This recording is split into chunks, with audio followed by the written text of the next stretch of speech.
70 years ago, Adolf Hitler attempted world domination. Marschiert Deutschland und hinter uns kommt Deutschland! World War II erupted. In the tyranny, Nazis killed an estimated 6 million Jews. Miki Felsenberg is Jewish. Her parents survived the Holocaust. Even from my earliest years, if I can remember, I knew not to ask these questions. I mean, if something came on the television or the radio about the Holocaust, it was immediately turned off. Helga Welsch is German. Her father served in Hitler's army. It was also difficult for me because in my family, people didn't talk about World War II and the Holocaust, that forgetting was the way of life. Now, 3 World War II Letters is helping them unlock one family secret and discover a shared kinship. The Letters is next.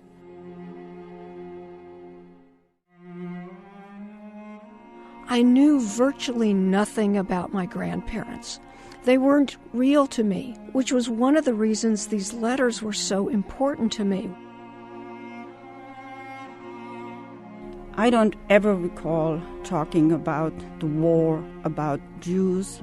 You just don't ask questions if you don't think those questions are welcome. My name is Miki Felsenberg, Miriam Esther Felsenberg, but everyone calls me Miki. Good Jewish name from the Old Testament. My title is I'm an associate professor in the law school, an associate professor of legal writing. I've been with Wake Forest School of Law since 1994. I was born in Denver, Colorado in 1947 after the war. My father was Kurt Hermann Mendel von Felsenburg, but he only used Felsenberg in the United States. My mother was Gertrude Felsenberg, born Gertrude Kral.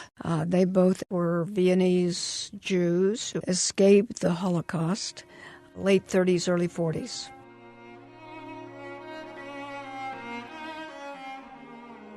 My name is Helga Welsch. I came to Wake Forest University in 1993, and I'm an associate professor in the Department of Political Science. I was born in Lenggries, Germany, which is a small town in the Bavarian Alps close to Austria. My mother, Emma Hundecker, was a housewife during the Third Reich, and she raised the 2 children from her first marriage. My father, Josef Hundecker, was drafted into the German army during the Third Reich.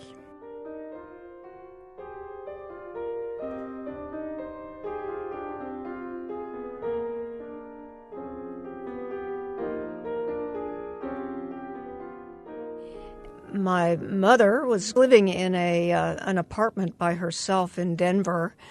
She was 82, but she was in relatively good health except for her legs. She couldn't walk very well. And so in 1994, I moved her to Greensboro to be nearer to me. I was living in Greensboro at that time. And very soon after she got here, a month and a half later, she was dead. And a few years later, I took out my mother's wallet, old red wallet, small wallet that she had kept with her, and I was going through what was in there, and I found in the secret pocket, you remember old wallets had this sort of secret leather piece that stuck down. There were these folded, very fragile 3 letters, 3 different handwriting on onion skin paper. Remember onion skin? We used to send airmail because it was so thin and light. And they were falling apart practically. I unfolded them, and it was hard to even tell what went with what because the writing went through from one side to the other in pen. It was completely out of the question that I could read them.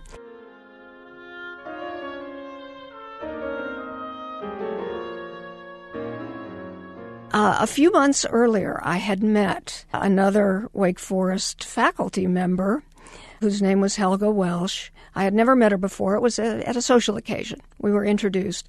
And as soon as I heard Helga speak, I knew she was German. And since we were both members of the faculty at Wake Forest, I thought, I'll ask her if she could help me with these letters. This is her native language. Perhaps she can read them. I absolutely had no hesitation. I'm German. I'm happy whenever I can use my language. I don't have a lot of opportunity here. And I was just excited to be helpful. It never occurred to me, well, wait a minute, she's approximately my age. What if her parents were somehow involved? I said to her immediately, these letters are from my grandparents who died in the Holocaust.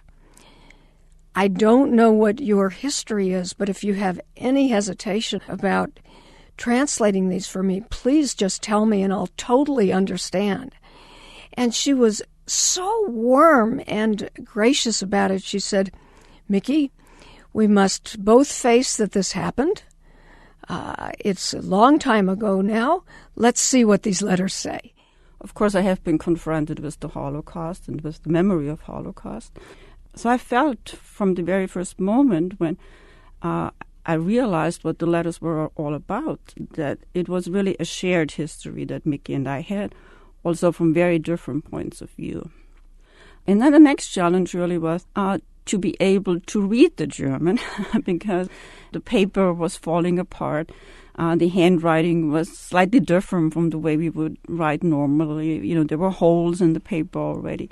So we tried to piece together the letters from 1941, which were the letters written by Miki's grandparents. And when Helga translated them, we learned one was from my mother's father, Moritz Krall. One was from her mother, Emma Krall. And the other was from my father's father, Arthur Mendel Felsenberg. This is from my mother's father, Moritz Krall, 16 November 1941. Probably a laborer, but apparently this labor took him away from Vienna. Geliebte Kinder, ich hatte vorigen Sonntag keine Gelegenheit oder, richtiger, keine Zeit, auf euren letzten Brief zu antworten. Beloved children, last Sunday I had no opportunity, or better, no time, to answer your last letter. It was the first answer with regard to the emigration plans to Cuba, and nevertheless I can understand your arguments totally, because your disappointment was great, because it leaves no hope that I will ever be in the position to get a visa for us, and with it the possibility to come to you with our son.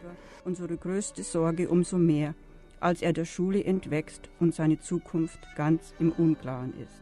Walter, at the moment, our biggest concern. In particular, since he will leave or outgrow school and his future is totally unclear. It would be useless to start thinking about which mistakes were made in the past, but the fact that the mistakes made can no longer be rectified is clear, because hundreds of thousands are in the same situation as we are. They have, in the time since you have left, with the help of their relatives, attained the possibility of emigration. Just in our case, there were always numerous obstacles. That I am so bitter, in particular today, I hope you don't take it in the wrong way, because you are not in the position to evaluate everything in the right way. Because had you been able to do so, then we would not be sitting here, left with the concern regarding our son. It's a little easier to understand why my mother was such a sad woman. In addition to the survivor guilt, which every survivor of the Holocaust, I believe, had, she also had this very direct blaming from her father that says, why haven't you done more for us, when she was desperate to do everything she could. This is a letter from Gertrude's mother, Emma, and she obviously tries to lessen the harshness of the letter her husband had drafted and sent to his daughter. Meine goldenen Kinder, vor einer Stunde ist der Papa wieder fort und ich brauche immer eine Zeit, wieder normal zu sein. My golden children, an hour ago Papa left again, and I always need some time in order to be normal.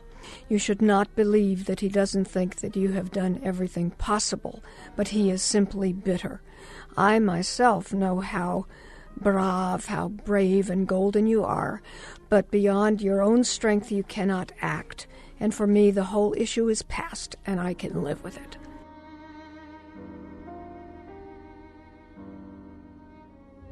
In 1942, SS Chief Heinrich Himmler initiated Operation Reinhardt, Nazi Germany's final solution to the Jewish question.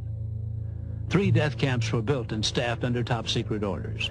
These camps, all in eastern Poland, were Belzec, Treblinka, and the most secret, Sobibor. Stand where you are and be quiet. You will be separated into 2 groups, just temporarily. Women and children on this side, men and boys 14 years of age or older on the other. Move. Put your back down. Put your back down.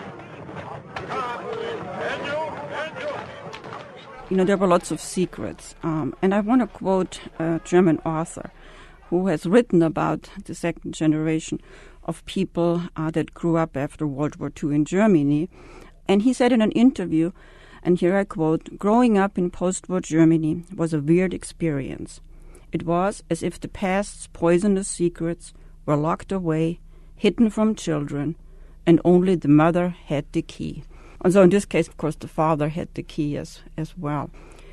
In my family, and really all over Europe, people didn't talk about World War II and the Holocaust either after the Second World War. That forgetting was really almost a way of life. You know, my parents, like so many survivors of the Holocaust, simply refused to speak about it. What few details I learned came through when my friends would ask questions. My mother would be too polite to refuse to answer at all, so she would give a few grudging details. Just really amazing to me that Miki knew so little about it, because I had thought surely, in a Jewish family, with this enormous event, the Holocaust, that has impacted really Jews around the world, clearly this must have been a center of discussion in their family. And I learned that it wasn't. And this is when we started to talk about our families. My mother was too deeply sad about what had happened to talk about it. And my father, Kurt, was a complete opposite personality, was 100% happy, lively, optimistic, joke-telling kind of guy. If you ask him a question about it, he simply couldn't remember. It was ancient history to him, the experience of the Holocaust. My mother, her name is Emma, just like Miki's maternal grandmother. She married her first husband in 1938. They had 2 children. He never returned from World War II, and it was only years later that she found out that he had been killed by partisans in Yugoslavia.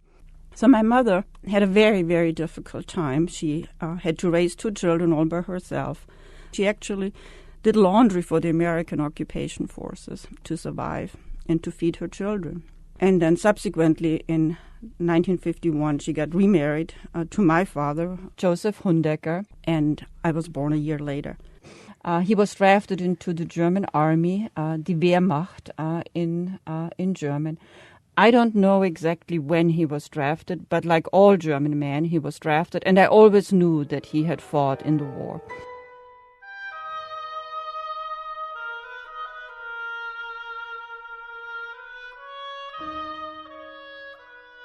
The first time when I was confronted with my father's service in the army was when we were swimming in the river, a very cold river that runs through our town, and I noticed scars. I probably was 7, 8, 9 years old, and I said, "What are those scars? Where did they come from?"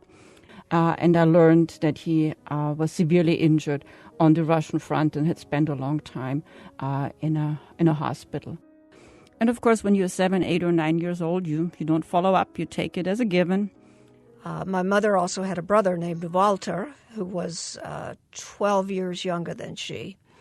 Walter was in hiding from the age of about 12 or 13 with a family in Holland. I am not aware how this family was located, but there were Gentile families in Holland who were willing to care for the children of at-risk Jewish citizens from Germany and Austria.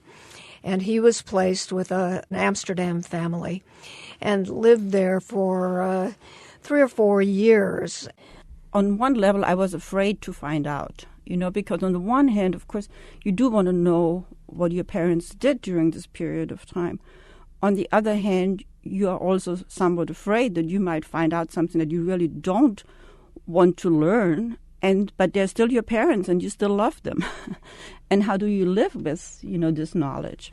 It never occurred to me that there was a generation of Germans, Helga's generation, who suffered like my generation of Jewish children because of the experience of the Holocaust.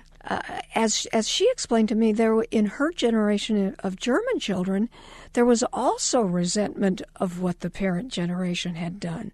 History that was not good and could not be talked about. This was a revelation to me.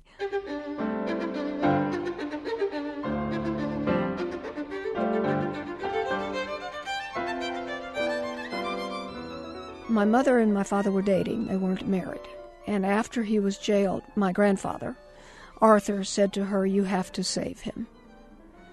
You have the wherewithal to plan, to take this money I'm going to give you and to make it possible for him, my son, and for you to leave." They were married, and they both escaped the Holocaust in the late 30s. So they were approximately in their young to mid-20s at that time. My mother and a friend were smuggled out of the country under furs, being sent out of Austria into, is Holland right next door? No. Switzerland, into Switzerland, and they went from Switzerland to Holland, out of Austria. And the payment for this came from my grandfather on my father's side, was a lawyer for the railroad, who cashed in his life insurance policy in order to finance his son's and his daughter-in-law's emigration. And they met again in Holland. And by the time they got together in Amsterdam, he was already in the camp. And my mother lived in Amsterdam. Apparently at that point they weren't imprisoning women. And she was able to work and earn a little money. I'm not sure what she did. She lived with a friend, and she smuggled water and butter to my father because butter has a lot of water content. And so he ate the butter, and this kept him from losing too much weight and also gave him moisture. And during this period of time, this was several months, I think, these papers came through from my mother's former boyfriend in the United States. And she was able to, with these papers, secure his release from the camp. And the two of them together then emigrated to the United States, where they came into Ellis Island.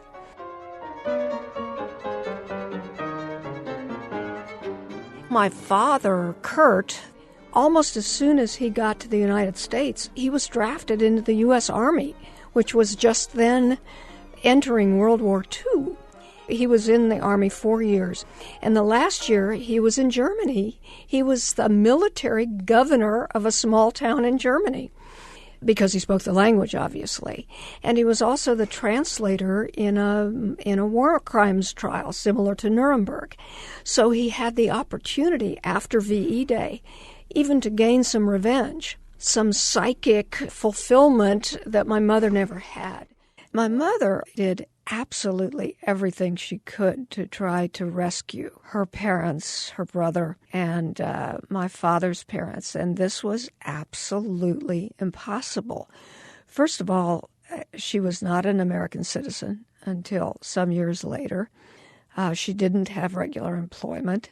My mother, who already had a PhD in psychology from the University of Vienna, was forced to work as a maid, speaking no English and having no ability to practice her profession, which was actually not known at that time in the United States.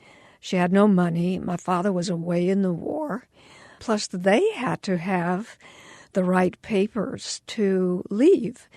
At the beginning of the war, neither of my sets of grandparents wanted to leave. when we read the letters, the realization Jews in Germany, in Austria, they felt so much being part of the community, that they felt so Austrian, that they felt so German, that this was their home. And so therefore, I think there was always this sense, oh, they will not, come and get me because, I belong here. At the time when they realized that they were not going to be able to survive and they wanted papers to come through, it was too late. Hitler was not allowing Jews by that point to leave. From my father's letter is nothing but jokes.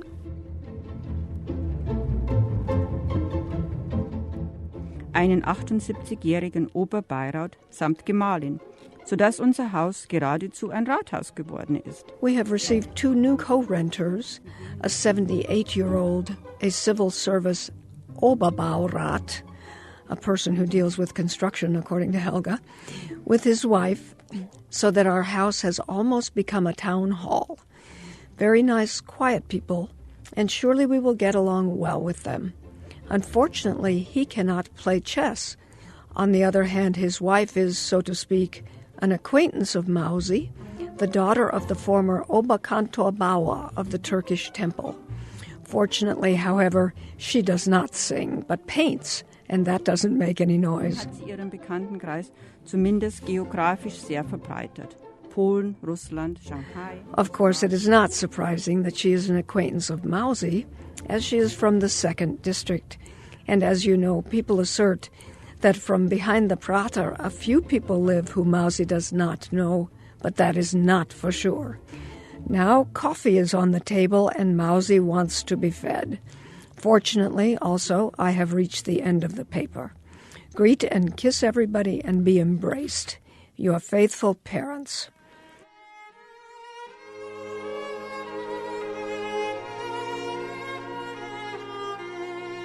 What emotions did I feel when I translated the letters? Mostly sadness. And those letters were touching in so many different levels. I tried to convey a sense of normalcy that obviously was no longer there. So that people talked about toothaches and, having coffee later in the afternoon. But you probably do have to live an ordinary life just to survive on one level and not go crazy. Where you know that your friends disappear, your family has been broken apart. But then at the same time also this sense of longing that they're so far away from their daughter. And that sentence by sentence we both became very emotionally involved in it.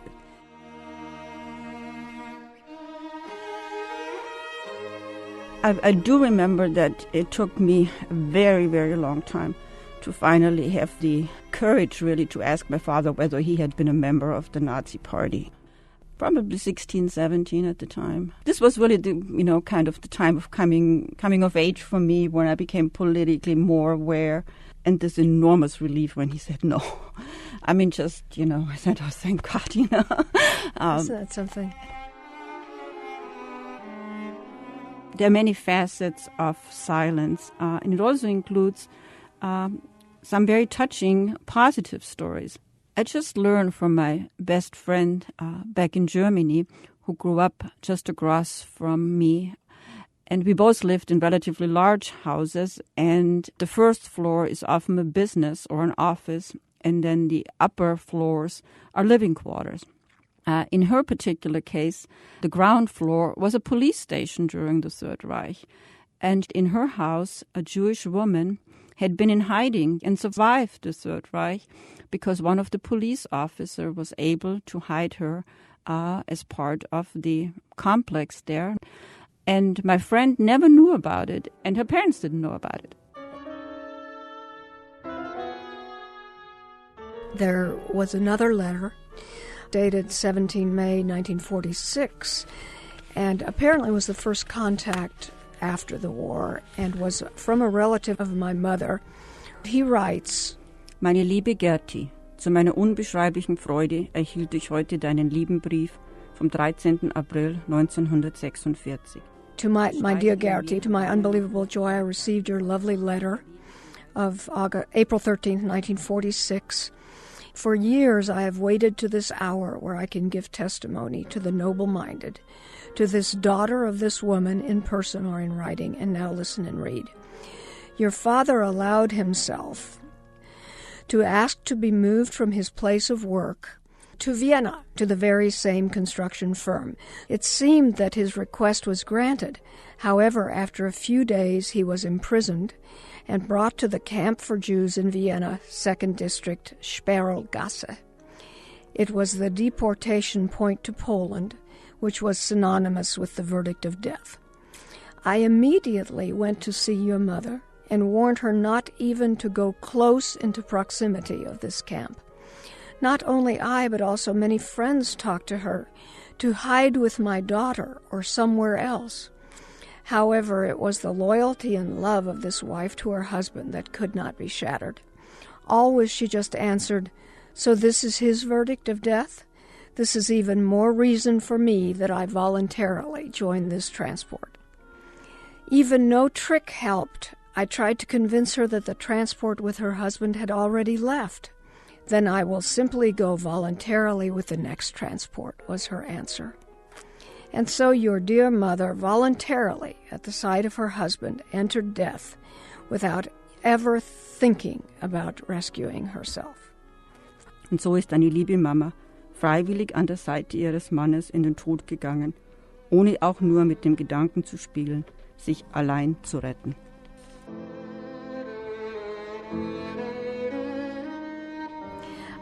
And I have a letter from Vienna, from the Stiftung Dokumentationsarchiv. Okay, Stiftung Dokumentationsarchiv des österreichischen Widerstandes. Foundation and Archive of Austrian resistance movements. Okay, and they write to me. Moritz and Emma Krall were transported to Sobibor, where they died. And Arthur and his wife, Mausi, my grandparents on my father's side, were transported to Riga, to a ghetto, and were executed in the forest outside Riga. Walter was with a family in Holland. And he was rounded up and taken to Westerbork and transported to Auschwitz, where he died.